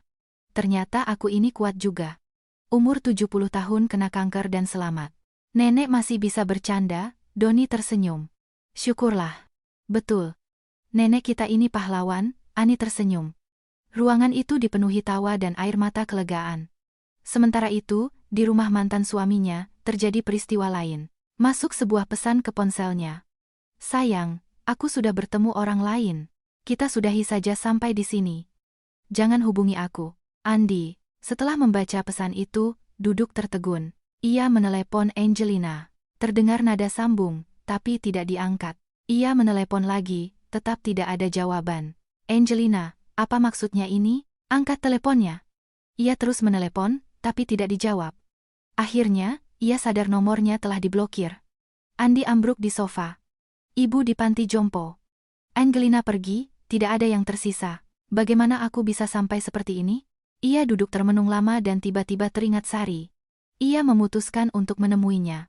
Beberapa hari kemudian, ibunya dipindahkan ke kamar perawatan biasa. Sari sedang menyuapinya kaldu. Pintu kamar terbuka. Di ambang pintu berdiri mantan suaminya, Sari. Wajah Sari menegang. Bagaimana kamu bisa menemukanku? Aku mencarimu. Ada yang perlu kubicarakan. Tidak ada yang perlu dibicarakan. Pergi. Andi masuk ke kamar. Ibunya, melihatnya, menatapnya tajam. Siapa lagi ini? Kenapa kamu kemari? Berdeham. Selamat siang, Bu Sari. Ibu Sari siapa? Aku bukan mertuamu, kita kan sudah cerai. Tapi apa? Meninggalkan putriku. Dengan muka apa kamu datang kemari? Sari berdiri, ayo kita bicara di luar. Sari membawa Andi ke koridor. Mereka duduk di bangku di ujung koridor. Cepat katakan. Ada apa? Andi menundukkan kepala. Sari, aku salah dalam segala hal.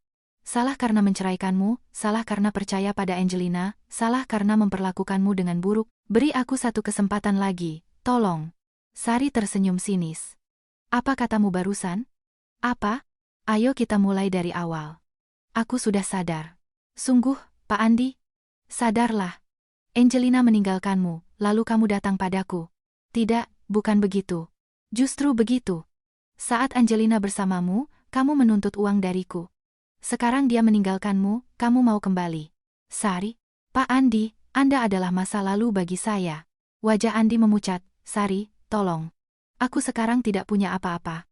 Ibu di panti jompo. Angelina pergi. Aku sendirian. Apa hubungannya denganku? Kita akan hidup bersama 22 tahun. Sari melompat.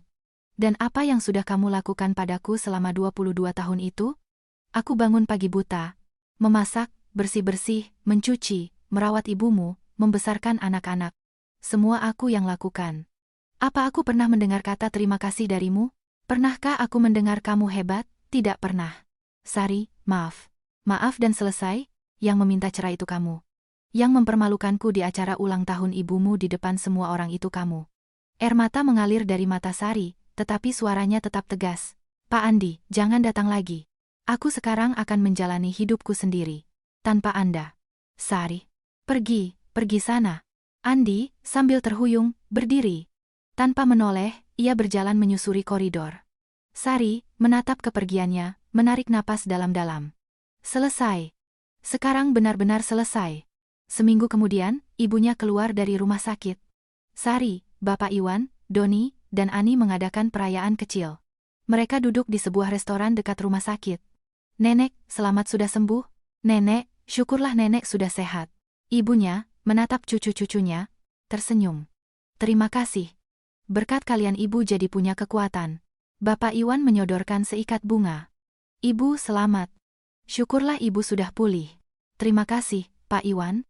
Dengar-dengar Anda banyak membantu Sari. Ah, tidak, Bu. Ini semua berkat usaha Ibu Sari sendiri. Sari tersenyum. Kalau bukan karena Pak Iwan, tidak akan ada guest house. Terima kasih banyak. Setelah makan malam, Sari mengajak untuk berfoto. 5 orang berdiri berjajar, bergandengan tangan. Hasil fotonya sangat bagus. Sari menatap foto itu. Ibunya, Doni, Ani, Bapak Iwan, semua tersenyum.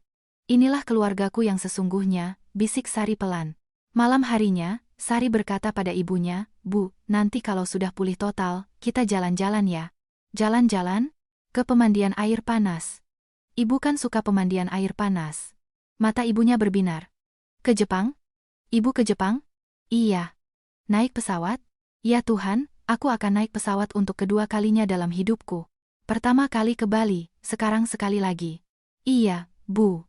Sekarang kita akan melakukan semua yang ibu inginkan, semua yang belum pernah ibu lakukan.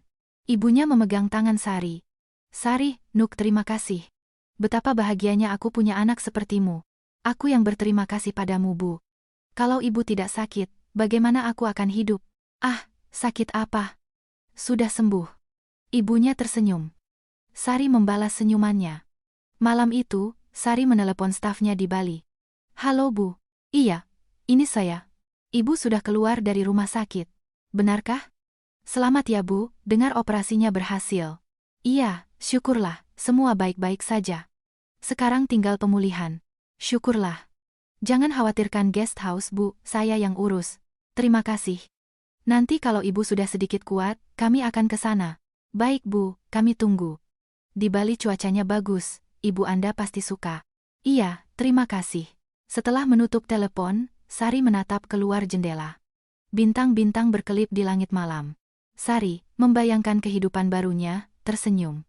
Bu, sekarang kita akan bahagia, benar-benar bahagia.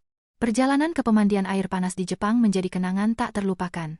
Ibunya, yang pertama kali terbang dengan penerbangan internasional, gembira seperti anak kecil. Sari, Nuk, di bawah ada awan. Kita terbang di atas awan. Bu, jangan terlalu dekat jendela. Bahaya. Tidak apa-apa. Wah, seru sekali. Di pemandian air panas, mereka berendam berdampingan. Air hangat memeluk tubuh mereka. Bu, bagaimana? Enak. Aduh, rasanya mau mati karena keenakan. Ini baru surga. Bu, jangan bicara soal kematian. Halah, ibu saking senangnya. Ternyata ada ya tempat seperti ini.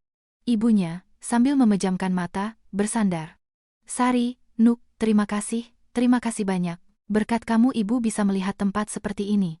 Ah, ini baru permulaan. Kita akan ke banyak tempat lagi. Benarkah? Kemana? Kemanapun ibu mau, uangnya kan ada. Ibunya tersenyum. Sari membalas senyumannya. Kembali dari perjalanan, mereka tiba di guest house mereka di Bali. Saat keluar dari bandara, angin khas Bali menyambut mereka. Ah, kita pulang. Ibunya merentangkan tangan, menangkap angin. Angin Bali paling enak, angin Jakarta bau asap, angin Jepang lain lagi, di sini yang paling enak. Ibu sudah jadi orang Bali sejati, ya? Tentu.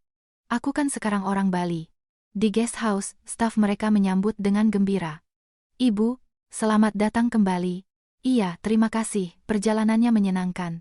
Bagaimana di sini? Banyak tamu, Bu. Mereka semua suka. Terutama kangen masakan ibu. Ibunya menyingsingkan lengan baju. Kalau begitu, mulai besok ibu masak sarapan lagi. Tidak boleh membiarkan tamu kelaparan. Bu, ibu kan masih harus istirahat, jangan terlalu lelah. Ah, ibu sudah sehat, kalau diam saja malah tambah sakit, bekerja itu obat. Sejak saat itu, ibunya kembali ke dapur. Ia menyiapkan sarapan untuk para tamu. Nek, masakan nenek enak sekali. Soto ini luar biasa. Setiap kali tamu memujinya, senyum merekah di wajah ibunya. Iya, enak. Makan, makan, nanti nenek tambah. Nek, apa rahasianya? Tidak ada rahasia. Masak pakai hati. Guest house itu mulai berkembang pesat. Kabar menyebar. Pesanan semakin banyak. Bu, bulan depan hampir semua kamar sudah dipesan. Benarkah, sudah? Iya. Ulasannya bagus-bagus, terutama memuji sarapannya. Sari menatap ibunya. Ini semua berkat ibu. Ah, bukan. Kamu yang melakukan semuanya. Bukan. Katanya masakan ibu yang enak. Halah, masakan apa? Ibunya menepis, tetapi sudut bibirnya terangkat. Sebulan kemudian, Doni datang ke Bali. Ma, Nek, aku datang. Masuk, masuk, bagus kamu datang. Doni datang. Pasti lapar. Sudah makan. Ibunya langsung ke dapur. Nek, tidak usah, aku bisa sendiri. Duduk saja. Nenek masakkan yang lebih enak. Doni duduk di sebelah Sari. Ma, nenek sudah benar-benar pulih ya? Iya, sekarang kondisinya prima. Setiap pagi jalan-jalan. Syukurlah. Doni melihat sekeliling. Guest house itu dihias dengan indah. Ma, di sini enak sekali. Aku juga mau tinggal di sini. Nanti kalau sudah pensiun, datanglah. Mama sisakan kamar. Benar, ya, janji? Iya, janji. Doni memegang tangan Sari. Ma, ada yang mau aku sampaikan. Aku dapat pekerjaan baru, di perusahaan yang bagus. Benarkah? Di mana? Di sebuah perusahaan besar. Gajinya juga naik. Wajah Sari berseri-seri. Wah, anakku hebat, bagus sekali. Iya, jadi sekarang aku akan datang setiap bulan, menjenguk mama dan nenek. Setiap bulan? Tiketnya kan mahal. Tidak apa-apa, aku kan sekarang punya penghasilan. Aku mau menebus waktu yang hilang. Mata Sari memerah. Terima kasih, Don. Mama senang sekali. Ma, jangan menangis. Ini kan kabar baik. Tidak. Cuma kelilipan. Halah, alasan itu lagi. Doni tersenyum. Sari membalas senyumannya. Minggu berikutnya, Ani datang. Ia membawa sebuah kotak besar. Manek, aku datang. Masuk. Apa ini? Bawa apa? Ini aku buat sendiri. Ani membuka kotak itu. Di dalamnya ada kue-kue dan tart yang dihias dengan indah. Wow. Ini kamu yang buat? Iya. Aku sudah ikut kursus kue selama setengah tahun. Benarkah? Kapan kamu mulai? Setelah mama dan nenek pindah. Aku melihat bagaimana mama memulai hidup baru, dan aku pikir aku juga harus melakukan sesuatu. Sari mencicipi sepotong kue. Rasa manis memenuhi mulutnya. Enak. Enak sekali. Benarkah? Syukurlah, aku takut mama tidak suka. Ibunya juga menggigit sepotong kue. Wah, ini kue atau awan? Lumer di mulut. Nenek juga suka? Tentu. Lebih enak dari toko kue. Ani tersenyum lebar. Aku berpikir, mungkin nanti aku mau buka toko kue sendiri. Toko kue? Iya. Yang kecil saja, rumahan. Seperti mama. Aku juga mau memulai sesuatu. Sari memegang tangan putrinya. Ide yang bagus. Lakukan apa yang kamu mau. Mama akan dukung. Terima kasih, Ma. Mama yang menginspirasiku. Aku melihat mama dan sadar aku juga bisa. Aku tidak melakukan apa-apa. Mama melakukan segalanya. 22 tahun bersabar, lalu memulai hidup baru. Itu sangat keren. Mata Sari berkaca-kaca. Jangan menangis, Ma. Ini kan kabar baik. Tidak. Cuma kelilipan. Kamu sama saja seperti Mas Doni. Ani tersenyum. Bapak Iwan juga sesekali datang ke Bali. Ia dan Sari berjalan-jalan di tepi pantai. Ibu Sari, guest house-nya semakin maju ya? Iya, terima kasih. Pesanannya banyak, syukurlah. Bagaimana kesehatan ibu Anda? Sudah pulih total. Sekarang berkebun, jalan-jalan setiap pagi. Bapak Iwan mengangguk. Saya senang sekali mendengarnya. Dan Anda, Ibu Sari, terlihat jauh lebih tenang. Iya, sekarang saya tenang. Benar-benar tenang. Waktu kita pertama bertemu, Anda sangat berbeda. Tidak ada binar di mata Anda. Benarkah? Iya. Sekarang mata Anda bersinar. Sari tersenyum. Ini semua berkat Anda. Anda yang membantu saya. Bukan apa-apa, ini semua usaha Anda sendiri, saya hanya sedikit membantu. Mereka berdiri memandangi laut.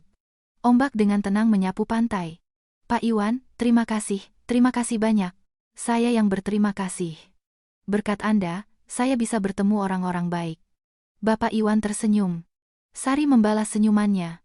1 tahun berlalu sejak pembukaan guest house. Sari memutuskan untuk mengadakan perayaan kecil. Semua berkumpul. Ibunya, Doni, Ani, Bapak Iwan, Ma, selamat ulang tahun pertama. Bu pemilik, selamat. Doni dan Ani menyodorkan bunga. Bapak Iwan membawa kue. Ibu Sari, selamat. Semoga semakin sukses. Terima kasih semuanya. Berkat kalian aku bisa sampai di sini. Ibunya menata meja. Ayo, duduk. Nenek sudah siapkan masakan spesial. Pesta dengan sate dimulai di halaman. Bau daging bakar menyebar kemana-mana. Tawa memenuhi halaman. Nek, sate ini luar biasa. Makan, makan saja. Ma, boleh aku minum sedikit? Boleh. Hari ini hari spesial. Sari berdiri dan masuk ke dalam rumah. Ia mendekati sebuah foto di dinding. Itu adalah foto almarhum ayahnya. Di sebelahnya tergantung secarik kertas yang ditinggalkan ayahnya untuk ibunya. Sari, kita sudah sangat menderita. Nanti kita pasti akan membuatnya bahagia. Sari menatap foto itu, berbisik, Bapak, aku bahagia. Ibu sehat, anak-anak sudah besar. Ini semua berkat Bapak. Terima kasih. Air mata mengalir di pipi Sari, ia dengan pelan menyekanya dan kembali keluar. Sementara itu, mantan suaminya sendirian datang ke panti jompo. Ia masuk ke kamar tempat ibunya terbaring. Bu, ini aku, Andi.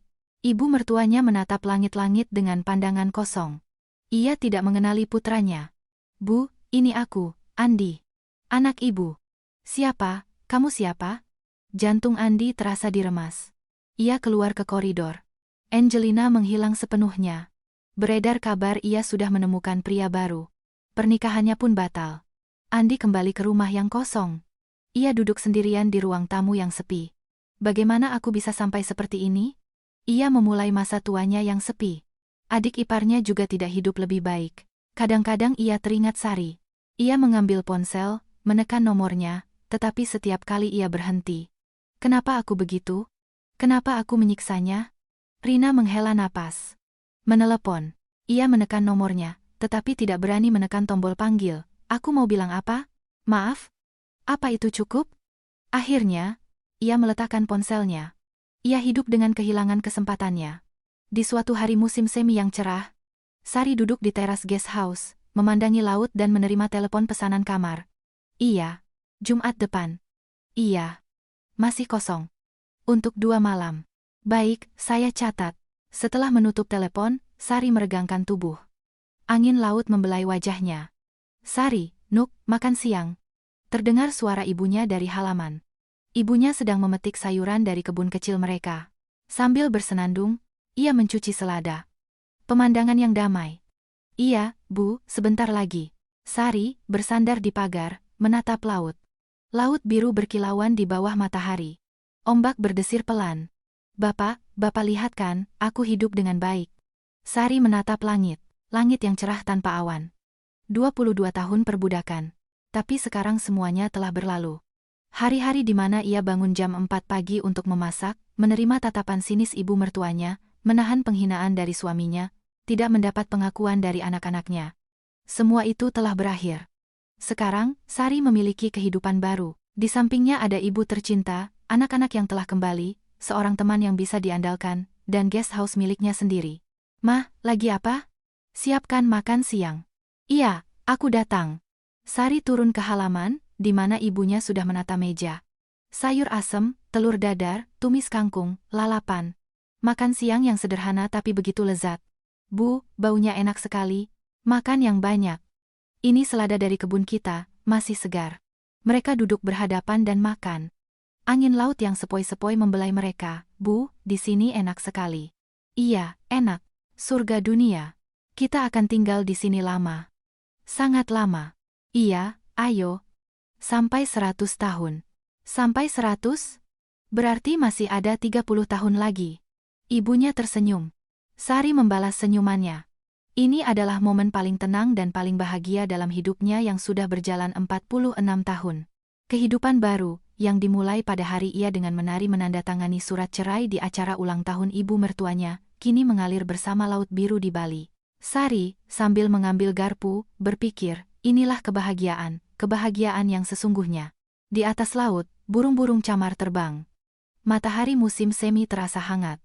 Tawa Sari dan ibunya memenuhi halaman guest house.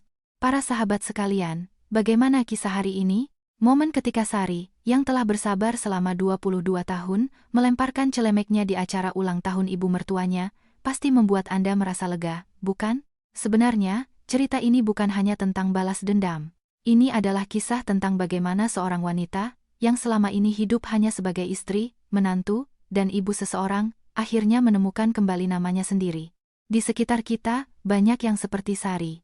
Wanita-wanita yang seumur hidupnya berkorban untuk keluarga, bangun pagi buta untuk menyiapkan makanan, setiap ada perayaan selalu memasak dan tidak pernah mendengar ucapan terima kasih. Mendengarkan cerita ini, mungkin Anda melihat diri Anda sendiri atau teringat pada ibu Anda, belum terlambat. Seperti Sari, kita bisa memulai hidup baru di usia 46 tahun, atau di usia 70 tahun seperti ibunya, pindah ke Bali. Usia hanyalah angka. Semoga cerita hari ini bisa menjadi sedikit penghiburan dan memberikan keberanian bagi mereka yang sedang melewati masa-masa sulit. Lain kali, saya akan kembali dengan cerita baru yang menarik dan mendebarkan. Jika Anda mendengarkan sampai akhir, tinggalkan komentar, selesai mendengarkan.